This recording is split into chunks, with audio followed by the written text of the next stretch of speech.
Ini adalah permainan berpasangan.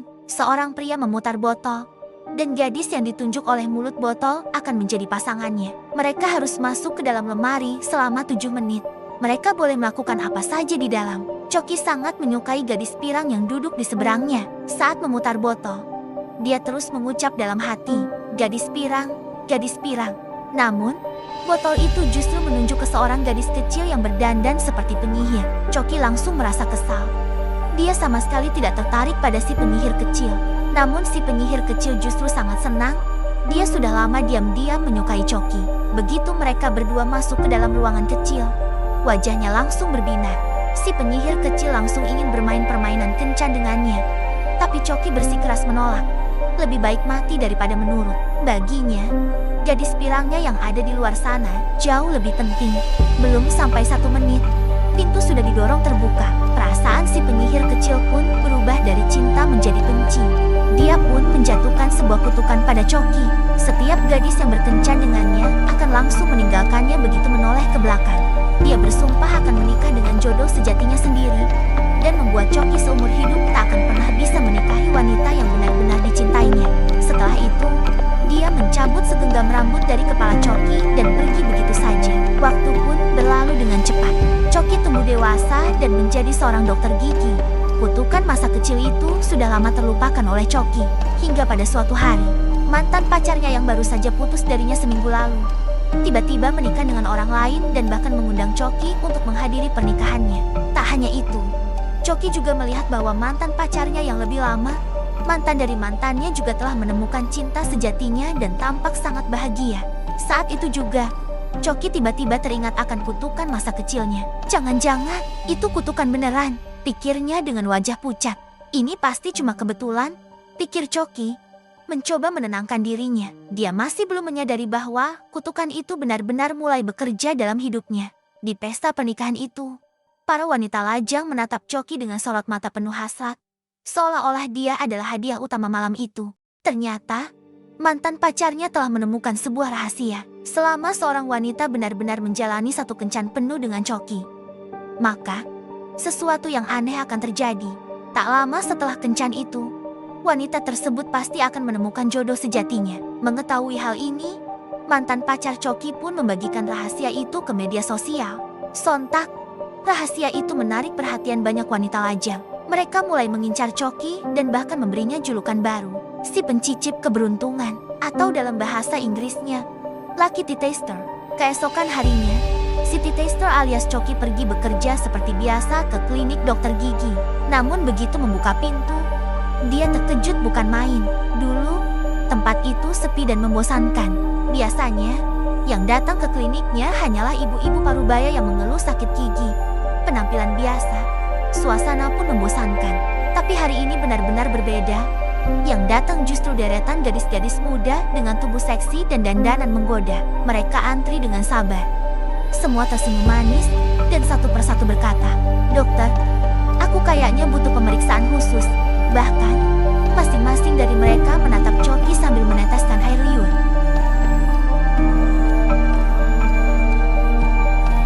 Jelas sekali, mereka datang bukan untuk memeriksakan gigi, tapi karena legenda tentang laki Choki yang sedang viral. Bahkan tatapan asisten wanita berkulit gelap pun padanya sudah berbeda. Malam itu, Choki pulang ke rumah. Pesan suara di teleponnya sudah belasan. Semuanya dari cewek-cewek yang ingin berkencan dengannya. Bahkan ada satu dari seorang cowok. Choki hanya bisa geleng-geleng kepala, tak berkata apa-apa, lalu memutuskan untuk tidak mendengarkan pesan-pesan itu lagi. Astaga, Choki terkejut bukan main. Ternyata itu adalah asisten wanita berkulit gelapnya. Dia datang sambil membawa peringatan yang dulu pernah diberikan Choki padanya. Dia masuk ke rumah dengan kunci cadangan. Dia berharap malam ini bisa berkencan dengan Choki demi mendapatkan keberuntungan dari legenda itu. Untuk menemukan cinta sejatinya, Choki hanya bisa pasrah dan berkata pada si gadis, "Jangan percaya dengan gosip-gosip tidak masuk akal itu. Itu semua hanya kebetulan belaka." Namun si gadis tetap percaya. Bahkan sangat yakin itu semua benar adanya. Dia mulai curhat panjang lebar tentang bagaimana dia ditinggalkan oleh mantan pacarnya dulu. Dan bagaimana dia pernah ditipu oleh pria brengsek. Dia hanya berharap bisa berkencan sekali saja dengan Choki, lalu menemukan cinta sejatinya. Si gadis berkulit gelap tampak sangat menyedihkan, membuat Choki akhirnya luluh juga. Choki pun tak punya pilihan selain menggertakkan gigi dan memenuhi permintaan si gadis. Namun aksi si gadis ini justru membuat Choki mulai sedikit percaya pada kutukan itu juga. Kalau dipikir-pikir, dalam beberapa tahun terakhir dia memang sempat punya beberapa pacar. Dan semuanya, tanpa kecuali, justru menemukan cinta sejatinya setelah putus darinya. Padahal kutukan dari rumah si penyihir kecil dulu berbunyi, setiap perempuan yang pernah berkencan dengannya akan segera meninggalkannya dan menikah dengan jodoh sejatinya. Artinya, Choki selamanya tak akan pernah bisa menemukan cinta sejatinya sendiri. Pemikiran itu mulai membuatnya khawatir. Sahabatnya, si gendut yang baik hati, mencoba menghiburnya. Itu belum tentu hal buruk. Choki, di luar sana banyak cowok brengsek.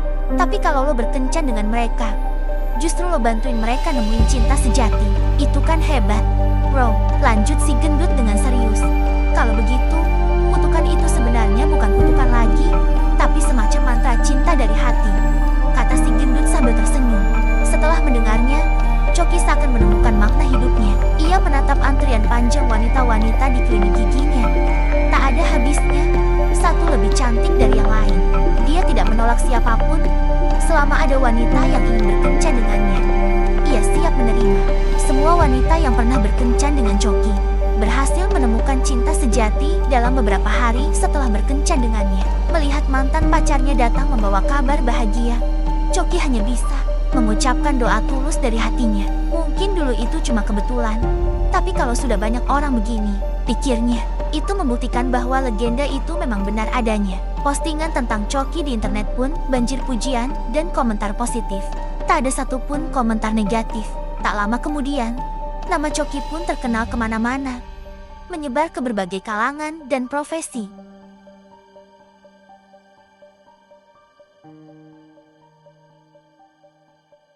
Enam bulan kemudian, Choki terlihat jauh lebih lelah dan lemah. Dia menatap tumpukan undangan pernikahan yang memenuhi mejanya, tapi tak satu pun dari undangan itu adalah untuk pernikahannya sendiri. Setiap wanita yang berkencan dengannya hanya memimpikan satu hal, menemukan cinta sejati mereka. Mereka sepenuhnya menganggap Choki sebagai alat sebuah perantara cinta sejati. Choki pun mulai merasa muak dengan hidup seperti ini. Hari itu, di sebuah pernikahan lagi, Choki bertemu dengan seorang gadis bernama Anya. Meski Anya terlihat agak polos dan sedikit lugu, tapi itu sama sekali tak mengurangi daya tariknya di mata Choki. Dia langsung jatuh cinta pada pandangan pertama. Mereka bertukar kartu nama. Anya ternyata bekerja di sebuah akuarium. Anya adalah seorang pengasuh penguin. Suatu hari, saat sedang memberi makan penguin, dia terpeleset dan tanpa sengaja mematahkan giginya. Karena hari itu akhir pekan dan sulit menemukan klinik gigi yang buka, Anya pun terpaksa menelepon Choki. Begitu tahu bahwa itu Anya yang menelepon, Choki langsung bergegas ke klinik dan lembur demi membantunya. Setelah merawat gigi Anya, Choki pun mengantarnya pulang dengan penuh perhatian. Selama di perjalanan, mereka berbincang dengan sangat akrab, seperti sudah saling kenal sejak lama. Sifat Anya yang ceria, jujur, dan sedikit konyol membuat Choki benar-benar jatuh hati padanya. Choki berhenti menjawab pesan suara dari wanita-wanita lain yang ingin berkencan dengannya. Kini, ia hanya fokus mengejar Anya. Pada kencan pertama mereka mengobrol dengan sangat menyenangkan, dan diam-diam sama-sama merasa bahwa mungkin inilah orang yang selama ini mereka cari. Dalam waktu-waktu berikutnya, hubungan mereka berkembang pesat, semakin dekat dan penuh kehangatan. Namun setiap kali kencan hampir mencapai titik paling romantis. Tepat sebelum ciuman semuanya selalu berhenti, karena Choki sangat takut jika dia benar-benar menjalani kencan sepenuhnya dengan Anya. Kutukan itu akan menjadi kenyataan dan dia akan kehilangan Anya. Namun di hadapan godaan Anya, Choki semakin sulit menahan dirinya. Akhirnya, dia memutuskan untuk mengambil langkah nekat. Dia ingin menguji sekali lagi, apakah kutukan itu benar-benar nyata. Lagi pula, sebelumnya semua wanita yang berkencan dengannya adalah gadis-gadis dengan kondisi yang cukup baik. Menemukan pangeran impian bagi mereka memang bukan hal yang sulit. Sekarang, Choki berencana untuk berkencan dengan wanita-wanita yang menurutnya pasti tidak akan bisa menemukan pangeran impian mereka. Tak lama kemudian, dia pun memilih satu target, seorang gadis gendut seberat 225 kilo. Karena kelebihan lemak, tubuhnya dipenuhi luka bernanah di berbagai tempat. Choki pun memberanikan diri untuk mendekatinya dan menyatakan niatnya. "Permisi, Nona yang cantik. Bolehkah saya mengajak Anda ke sebuah kamar untuk ngobrol tentang makna hidup?" Akhirnya, Choki mengeluarkan 1 juta rupiah dan berhasil mengajak gadis itu berkencan. Selanjutnya, Cak meminta bantuan si gendut untuk mengawasi gadis gemuk itu. Jika dalam waktu setengah bulan dia tidak bertemu dengan pangeran impiannya, itu berarti kutukan tersebut tidak benar-benar ada. Selama masa itu, Choki bahkan tidak berani menemui Anya karena hatinya masih dipenuhi kecemasan dan keraguan. Choki tidak bisa menahan dirinya. Satu-satunya hal yang bisa dia lakukan hanyalah video call dengan Anya. Namun menghadapi godaan Anya di layar, hatinya pun makin gelisah dan tergoda. Setengah bulan pun berlalu. Si gendut menelepon Choki dan berkata bahwa tidak ada pangeran impian yang muncul di sekitar si gadis gemuk. Bahkan tak ada satupun pria yang mau meliriknya 2 kali. Sepertinya kutukan itu memang tidak nyata. Choki tak bisa menahan diri lagi. Dia langsung berlari ke rumah Anya dan akhirnya mengajaknya berkencan sungguhan untuk pertama kalinya. Namun keesokan paginya, Choki melihat sebuah pemandangan mengejutkan di televisi. Saat itu juga, wajahnya pucat. "Habis sudah," pikirnya.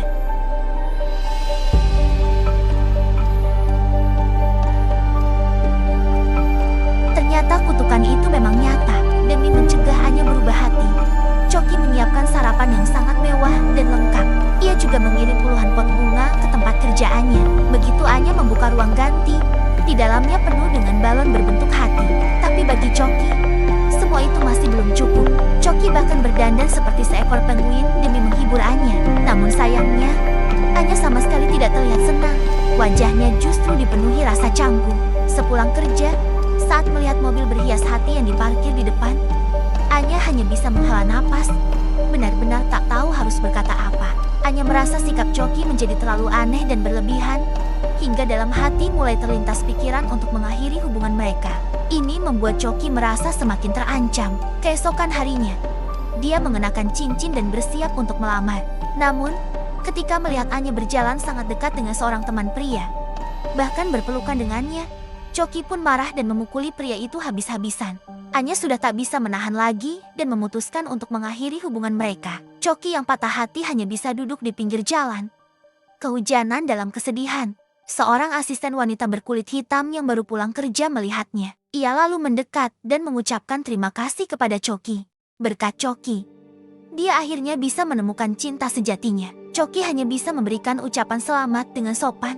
Saat itu, Choki melihat seorang tunawisma menjatuhkan botol minumannya. Botol itu berputar di tanah membentuk sebuah lingkaran, lalu ujungnya menunjuk ke arah seekor kuda. Di seberang jalan, saat Choki menoleh, seolah-olah ia melihat penyihir kecil dari masa lalunya. Ia menyadari bahwa untuk menyelesaikan masalah, harus kembali pada orang yang memulainya. Melalui koneksi yang dimilikinya, Choki berhasil menemukan si penyihir kecil. Namun, wanita itu ternyata sudah menikah, dan penampilannya yang dulu seperti orang gila kini sudah tidak liar lagi. Saat mengetahui maksud kedatangan Choki, wanita itu merasa lucu sekaligus tak habis pikir. Ia menjelaskan bahwa dulu dirinya hanyalah seorang anak-anak, dan yang disebut monster tanah itu sebenarnya hanyalah luapan amarah sesaat. Itu semua hanyalah omong kosong belaka. Baru setelah mendengar perkataan itu, Choki pun akhirnya menyadarinya. Bukan kutukan yang membuatnya kehilangan Anya, melainkan sikap dan tindakannya sendiri yang telah menyakiti Anya. Untuk menebus kesalahannya, Choki pun menghubungi idola Anya, seorang ahli penguin bernama Brian. Dengan bantuan Choki, akhirnya Anya bisa bertemu dengan idolanya di akuarium. Momen yang sudah lama ia impikan. Melihat kedekatan Anya dan Brian, Choki pun dengan tulus memberikan restunya kepada mereka. Setelah itu, Choki pulang ke rumah dan mulai larut dalam keputusasaan. Pada hari itu, si bocah gemuk datang membawa sebuah kabar. Anya akan pergi ke Antartika bersama Brian. Jika Choki tidak mengejarnya sekarang, maka benar-benar tak akan ada kesempatan lagi. Dengan dorongan semangat dari si bocah gemuk, Choki berlari sekuat tenaga menuju bandara dan akhirnya bertemu dengan Anya di dalam pesawat. Dengan penuh perasaan, Choki menyatakan cintanya dan memohon pada Anya agar tidak pergi bersama Brian. Anya merasa senang, namun di saat yang sama juga merasa lucu dengan situasinya. Ia memberitahu Choki bahwa dirinya hanya akan pergi untuk belajar selama 1 minggu, lalu akan kembali. Lagi pula, dia tidak pergi hanya berdua dengan Brian. Istri Brian juga ikut dalam perjalanan tersebut. Anya sudah sejak awal tahu bahwa Choki-lah yang membantunya menghubungi Brian, dan ia sangat berterima kasih atas hal itu. Akhirnya, mereka berdua pun kembali bersama, meskipun Choki sendiri belum benar-benar menyadarinya. Hari itu, setelah Choki dengan tulus meminta maaf kepada si penyihir kecil, wanita itu mengeluarkan sebuah kotak sihir. Diam-diam, ia pun mencabut kutukan yang pernah dijatuhkan padanya. Cerita pun berakhir di situ. Cerita Laki Choki melalui alur cerita yang tidak masuk akal berhasil membalikan konsep keberuntungan yang biasa muncul dalam komedi romantis tradisional. Cerita ini juga menyindir fenomena cinta instan di era modern, di mana banyak orang hanya ingin menemukan pangeran berkuda putih atau menikahi wanita cantik, kaya, dan sempurna. Namun, kenyataannya, tak banyak pangeran berkuda putih maupun wanita cantik, kaya, dan sempurna di dunia ini. Hanya ketika manusia berhenti menganggap cinta sebagai permainan probabilitas, barulah mereka bisa menyentuh hakikat sejatinya. Meskipun cerita ini merupakan komedi yang sangat menghibur, namun tidak cocok untuk ditonton oleh anak di bawah umur.